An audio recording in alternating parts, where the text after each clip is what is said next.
Hey, folks, you're live with Lonzo, the godfather of West Coast hip hop and the president of the Compton Entertainment Chamber of Commerce.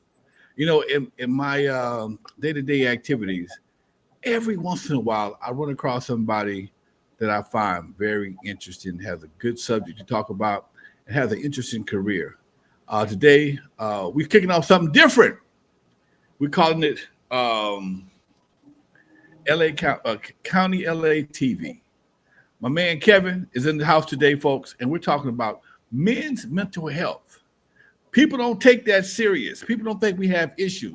Kevin works for the LA County, and he is a mental health consultant, and he's on the show today.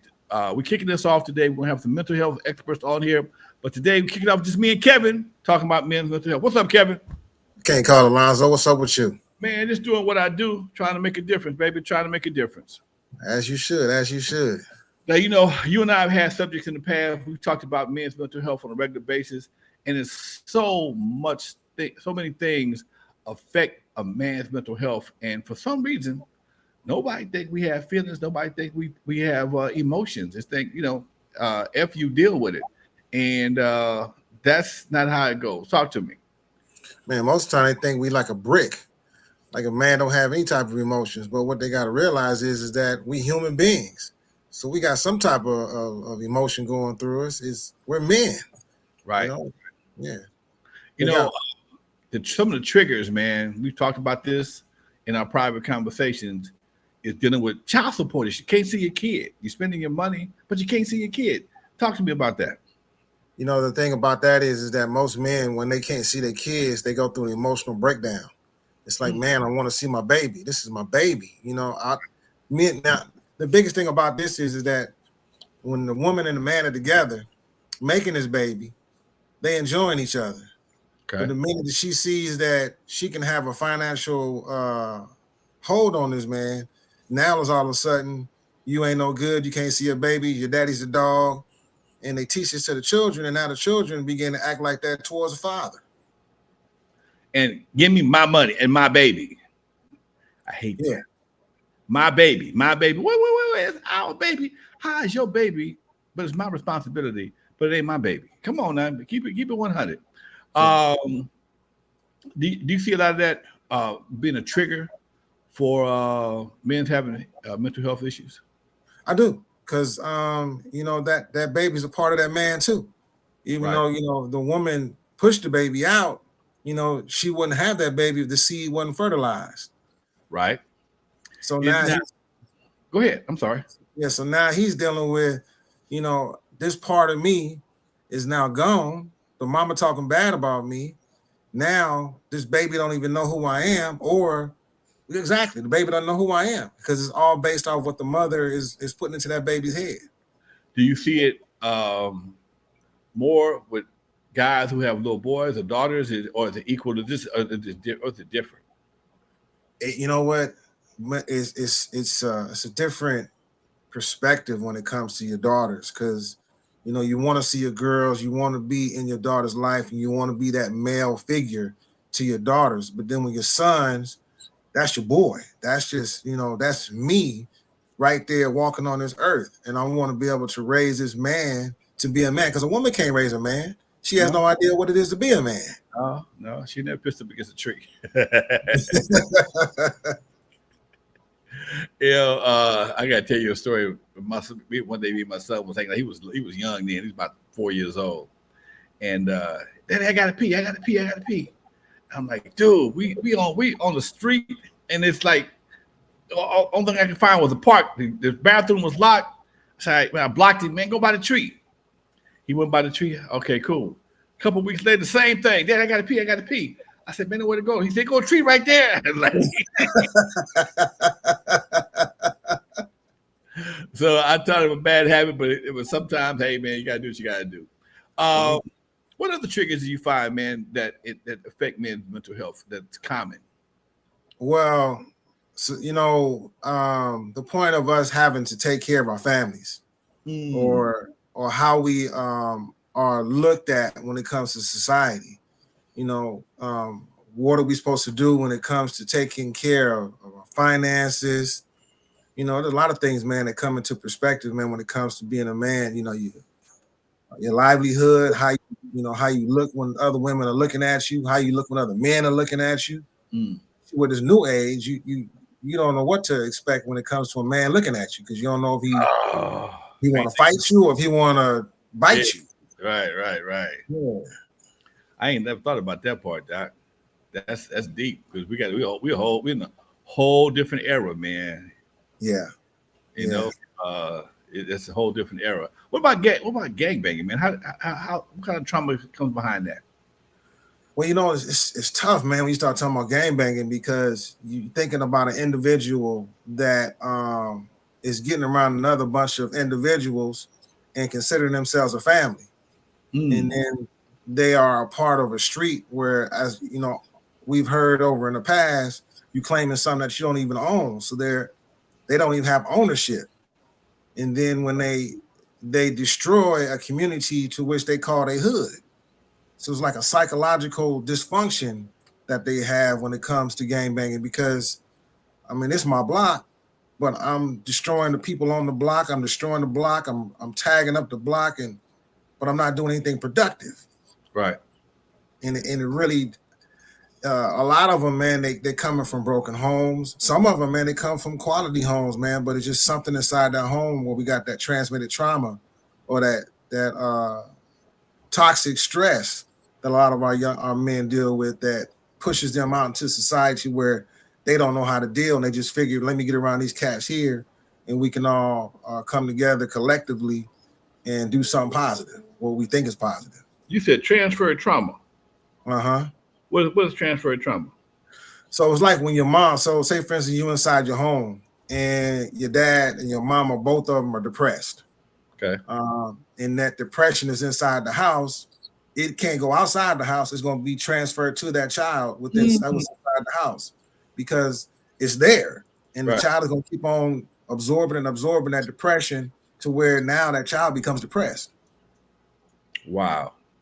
And toxic stress, same thing.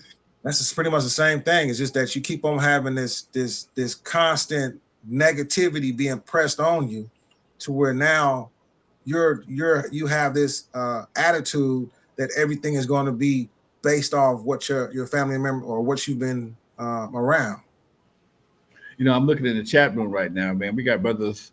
Some of my brothers from our other shows. The chat is chiming in the chat room. Some of my regulars, J. Rose Theory. He says the people act like men don't have no emotions. Like if we have pain, we just gotta walk it off. You know, and that you always taught as a young man, walk it off. You know, whether you get kicked in the shin, kicked in the balls, walk it off. But when you have emotional pain, you can't walk it off, man. You can't walk it off. No, no, that stuff is bottled up inside of you, and that's why a lot of times we have high blood pressure, we have headaches, we have muscle aches because when the body stresses and you don't allow yourself to let that stress out, it affects you internally. So it starts Mm. messing with your organs. So stress. What you're saying is the mental stress that you endure, that you encounter from various situations, has a physical reaction as well. Yes, sir. Yeah, it messes with your heart. It messes with your blood. How your blood pressure, your blood regulates throughout the body, and then as that goes through, man, all these different. Um, my brain just farted on me.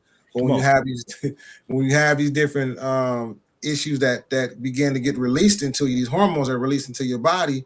You know, usually they got what's called the flight and flight mentality. You know, whenever you get stressed out, you want to either fight or you want to flight.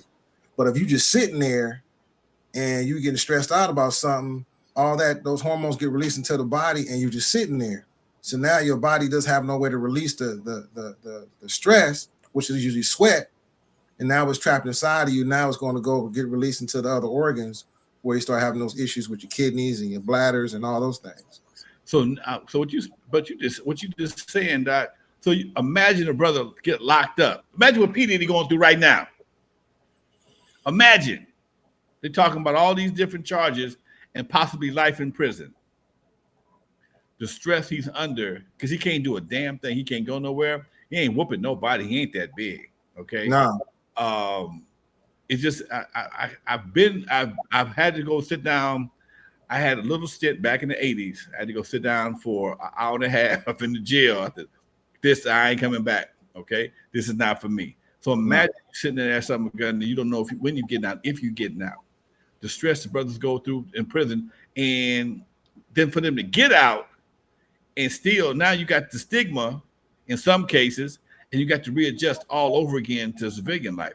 That's a whole lot of stress for a brother to deal with, man. And it's, what's bad about us, man, is being, people of color or people that comes from these impoverished neighborhoods. The biggest thing with us is that when they start talking about rehabilitation, to rehabilitate somebody is to put them back to where they was at before. Right. And most of our people rehabilitating them is not doing nothing but creating another monster. Because you had a monster before they went in there, now it's a monster coming back out that you're gonna put back out into the streets. So we got to learn how to actually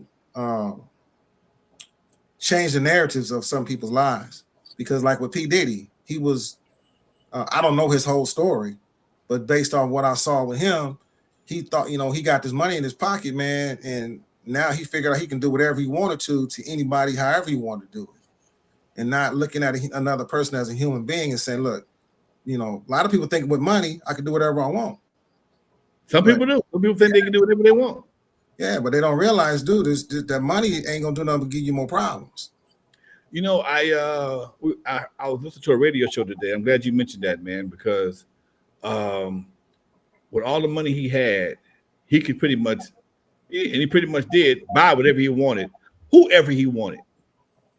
Okay, but when you took long term, it when you run into a real person who your money don't impress, now that's when the frustration comes in. That's when the mental frustration comes in because now you thought you could do whatever you want to, and even now while he's sitting in jail, he thought he had enough money to do whatever he wanted to, and now that money don't mean nothing.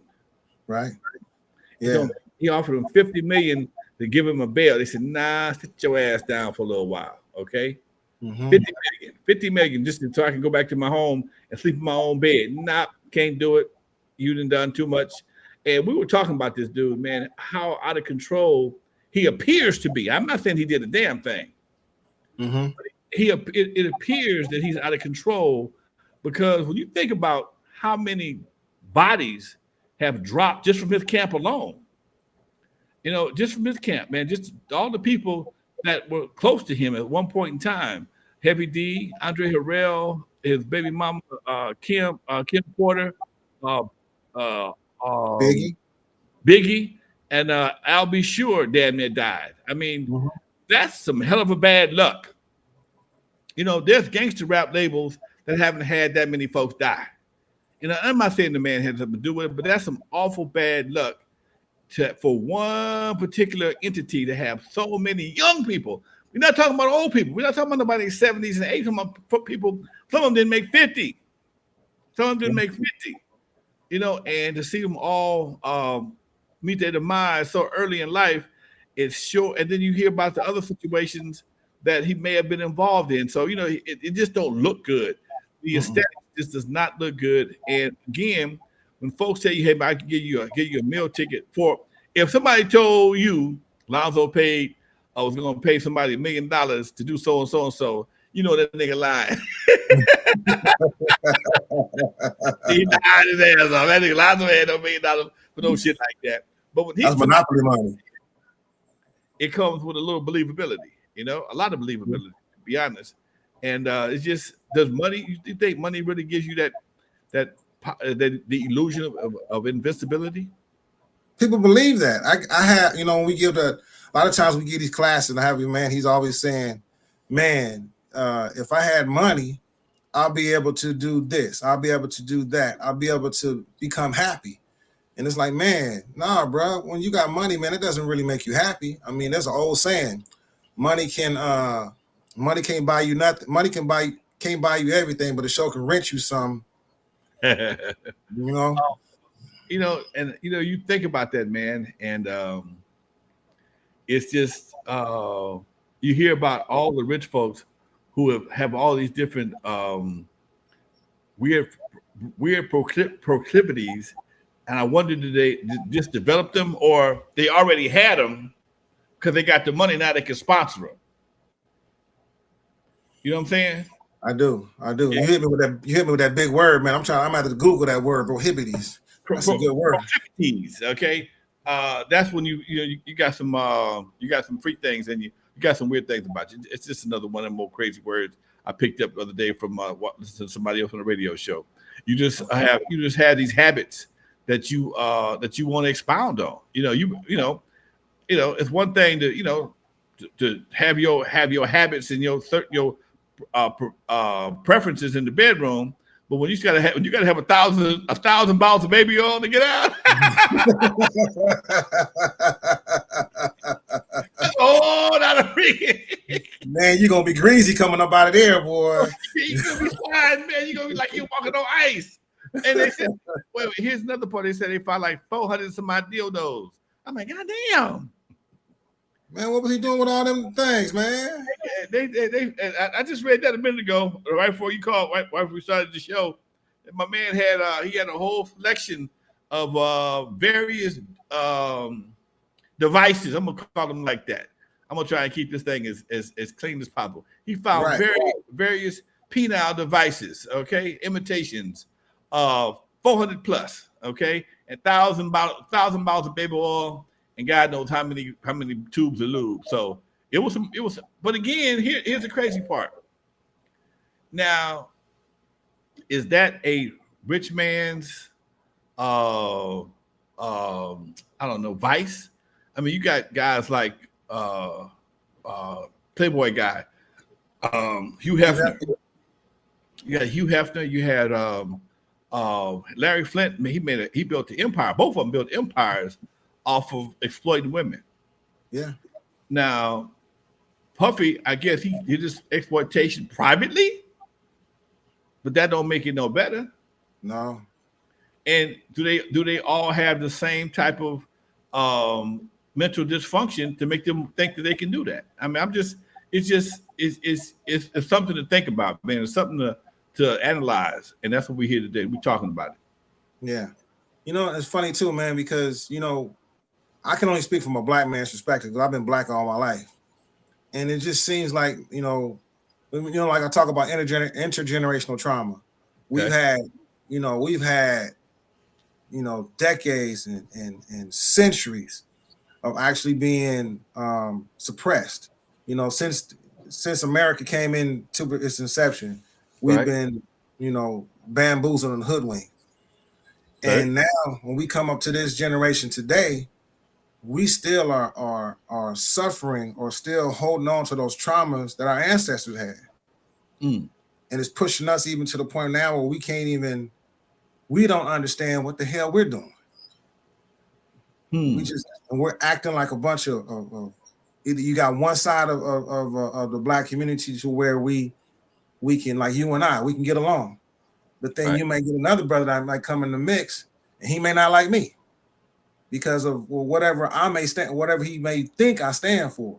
And then now we got this polar behavior amongst each other.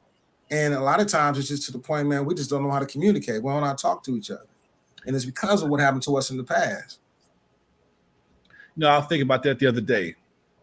I was at the grocery store and I noticed older brothers, we see each other, what up, okay?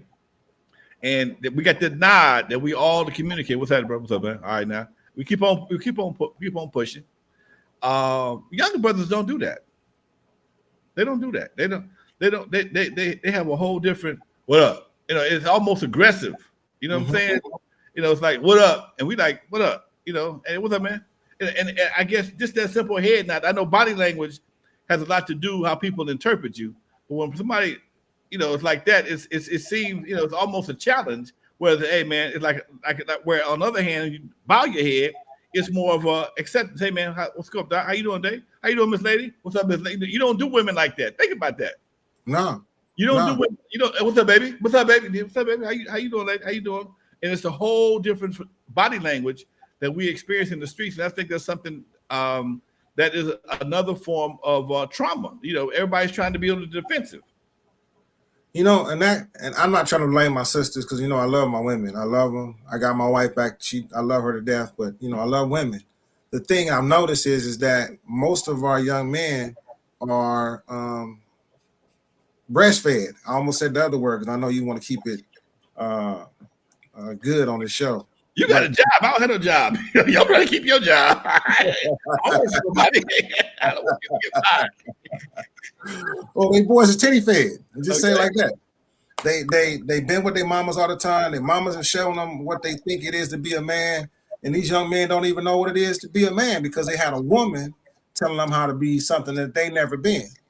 So now Or something they want them to see them become. creating a boyfriend that they don't even want to have an intimate relationship with. There you go. Okay. And these kids is, man, these boys, I see it. I my daughter, I give you for my daughter for instance. My daughter, I raised her most of the time she was with me. Okay. I never knew how it was to be a woman. So now when you see my daughter, man, she aggressive like a man. Because I never knew how it was to be a woman. So I don't know what to teach her when it comes to the feminine side. So she took on a more masculine behavior or demeanor. So now she out there bucking her chest at everybody. Interesting. Okay. Now I can attest on the other side. My oldest son, we didn't really even get in his life till he was like 9 years old. But because he was so responsive to me, he had what they call it, an accelerated response to manhood. He's super responsible, 3 kids, take care of his business, and and here's a kid that when he was in the 5th grade got nothing but D's on his report card. They thought he was having some mental issues until he got with me, and it changed.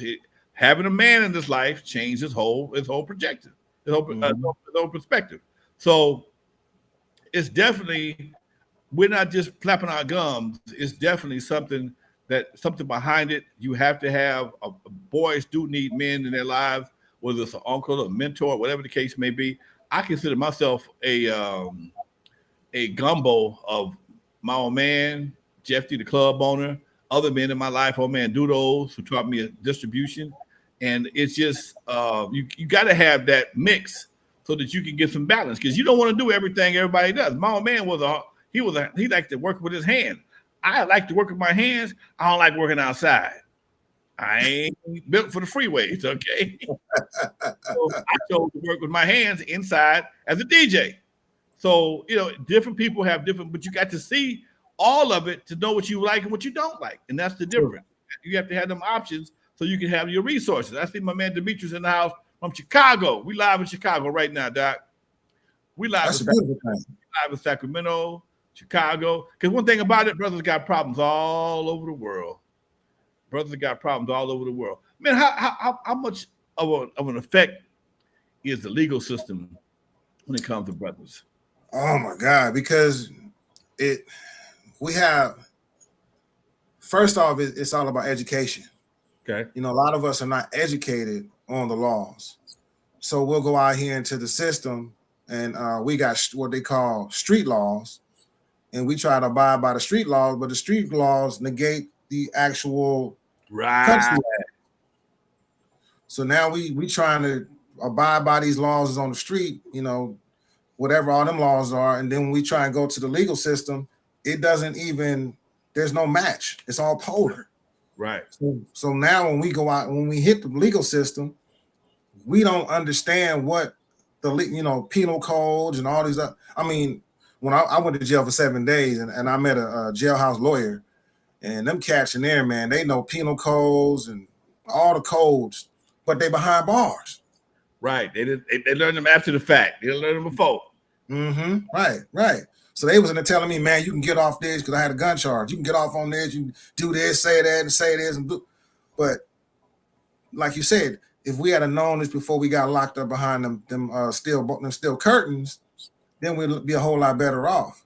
But again, we have a system, man, where it's not the laws, it's the people who enforce the laws that's the problem. Okay. You got these people, these guys that was getting beat up when they was kids. Now all of a sudden they put a badge on their chest. Now they're gonna hit up and say, you know what? I'm gonna harass this person because I can. Right. Gotcha. And now, yeah, now they treat, and it's not just black people that go through this. And usually when you start talking about black and white, it's all about money. If you're in the white, that means you're doing well. If you're in the black, it means you're doing poor. It ain't got nothing to do with skin color. It's all True. about finances and economy. True. So you got. But before we go any further, man, tell them your background so they'll know we're not just two bearded brothers talking shit. So man, so my background is I got 13 years, man, working in the mental health field. So prior to this, I worked for the LA County Department of Mental Health as a community health worker. Um, Man, when I was going to school in college, I wasn't going to college to get a degree. I was actually going to college to get education. Okay. So now, just in the last 2 years, I ran into an instructor over at Arizona State, and she told me, she said, "Mr. Collins, what you been doing all these years?" I said, "I've been going to get me education." She said, "Do you know you have enough credits to have you a PhD?" Mm. So I was like, man, I didn't know that because I was just taking psychology classes, philosophy, get that information in my head because I just want to better understand what's going on with us black people and Okay. what's going on with me. Okay. So now I'm on the pursuit of getting my going through my degree process of just taking the classes that I need to be able to get those degrees. But I got more than enough credits, man, just to even say right now I'm a doctor. Dr. Collins. Hey, That's why we're doing this show, folks. Because I met this brother out of the streets of Compton, hanging out, and we just clicked. We just clicked. And when I saw what he was doing, we got to talk about what he does. You know what, man? I said we don't have enough men shows, man. We don't have no men shows other than sports shows. They think that's all we want to talk about is sports and titties. I mean we can though. I mean it's a beautiful thing, but Titty, I the fuck sports. Talk about some titties, but that's what I'm talking about. Those two twins. I love those twins. you know what? That's one of them things, man. You will never understand why we are attracted to women's breasts. I don't. Why? What is it about that we find? Is it because it's a source of our initial feeding, or no other animal does that? We're the only ones that do that. Well, what mine's is I like that walk, man. I like a woman that's got that walk. I don't even look at the top. I look from waist down.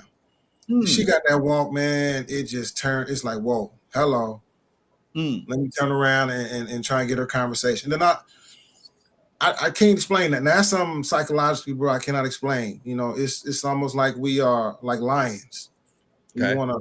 We see that little gazelle out there walking in the field, and she start wagging that little tail. Next thing you know, we ready to pounce on her. Take it down.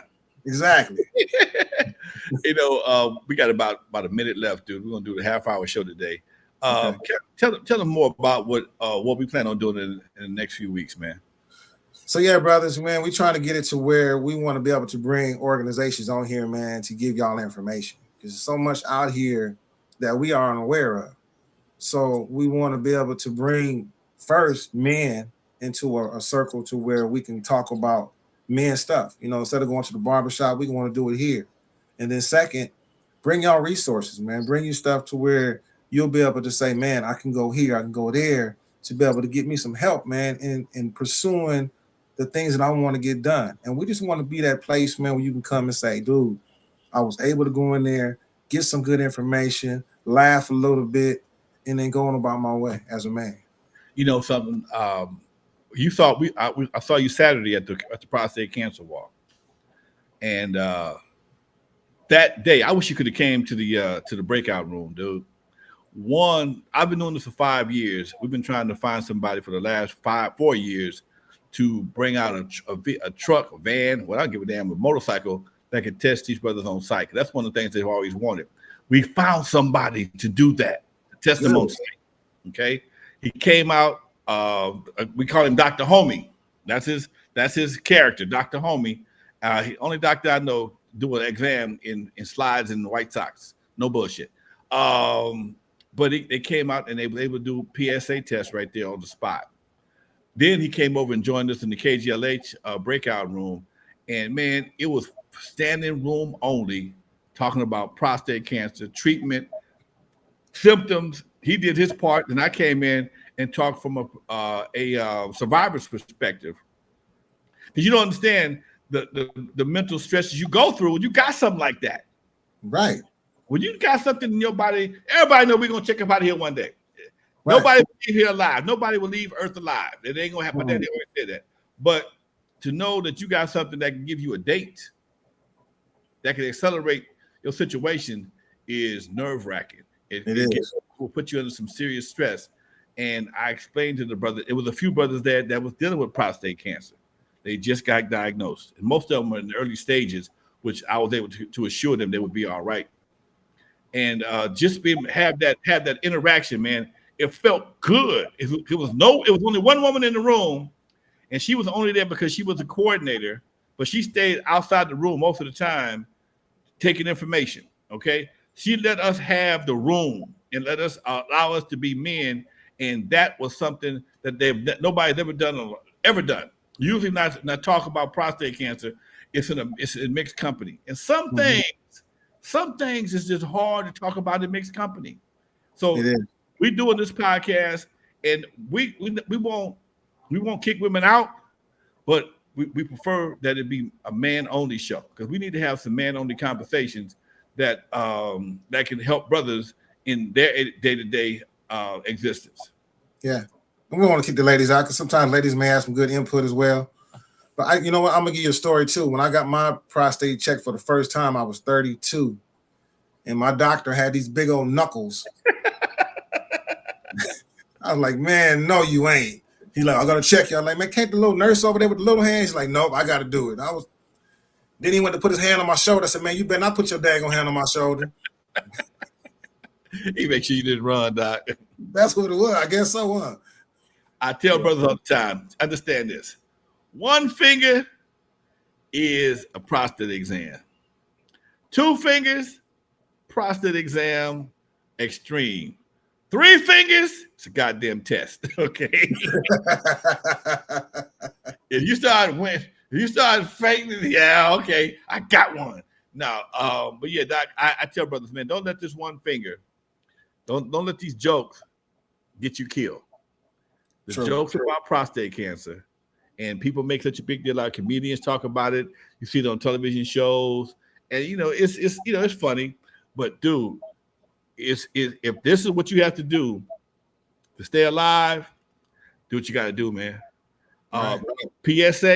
Your PSA test, which is based on a blood test. PSA stands for prostate specific antigen, and basically what that does is a certain gene that's in your body, a certain thing they look for in your blood that lets you know if you have prostate cancer or not.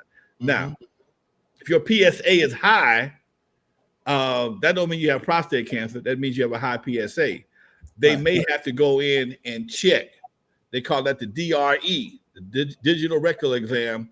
You have to go in and feel for lumps. Okay, if they feel a lump on your prostate, you may need to go see a urologist and get a biopsy. But for the most part, man, this is basic things that brothers just don't talk about, man. They don't talk about that.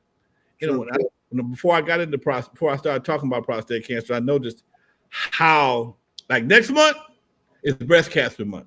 Next month's breast cancer month. Dude, everybody wearing pink. Yeah. Football players, baseball players, boxers, everybody wearing pink. This month, what's the color for prostate cancer? You know? No, I don't. Most brothers don't. It's blue. But nobody knows that because nobody don't give a damn. Nothing personal, but nobody knows. Prostate cancer goes straight, just like Father's Day. Prostate cancer gets no love. When the female things, they get all the attention. When it comes to prostate cancer, you don't get no love. And that's why I do what I do. So is it like a light blue, a dark blue, or it's just blue? A light blue. It's a blue. I mean, I got different colored blue shirts. Every year we buy shirts. Some of them are darker blue, some of them are lighter blue. But as long as it's blue, most people have a blue ribbon or a blue shirt or a blue ribbon that represents prostate cancer. And but again, most cats don't know that. And but I tell you what, you're gonna know what breast cancer month's all about. That's for damn sure. You're right about that. We need to have some balance. Okay. We do. We do. All right. Yes, Folks, sir. this is our first show. My guest is Kevin Collins. He's also my co-host. He and I said, the other person had an emergency, couldn't do it. I say, bro, let's do a show. Let's get it going. Let's get it kicked off. So it'll be something we have on our agenda for the next. We'll be familiar with each other. We'll have our audience. I'm still inviting my regular folks to the show. I do this. It's my second show this week. So yeah, folks, we'll be here. We'll just talking about some managers. This is CLA TV, County LA TV, with Kevin Collins and your boy Lonzo, just talking about some man issues, men's mental health. So we'll have some experts on here. If you got some issues, you can go into the chat room. If you really want to be a part of the show, I'll give you the phone number. You can call in and ask your question. All right, Kevin, how you feeling? Bruh, this is all gravy, man. I'm loving this. I'll send you the link. You can share it with your folks. Hey, I appreciate that. I'm definitely gonna need it. All right, folks. This is Lonzo, Godfather, West Coast Hip Hop, president of Compton Entertainment Chamber of Commerce, and the editor for the Hub City Legend. Kevin, who are you? Kevin Collins, your friendly neighborhood black man, community health worker with the Los Angeles County Department of Health, man. Just out here to help my brothers and my sisters out. Soon to be Dr. Collins. Much love, Yes, Doc. sir. We'll talk later. All right, peace. Peace.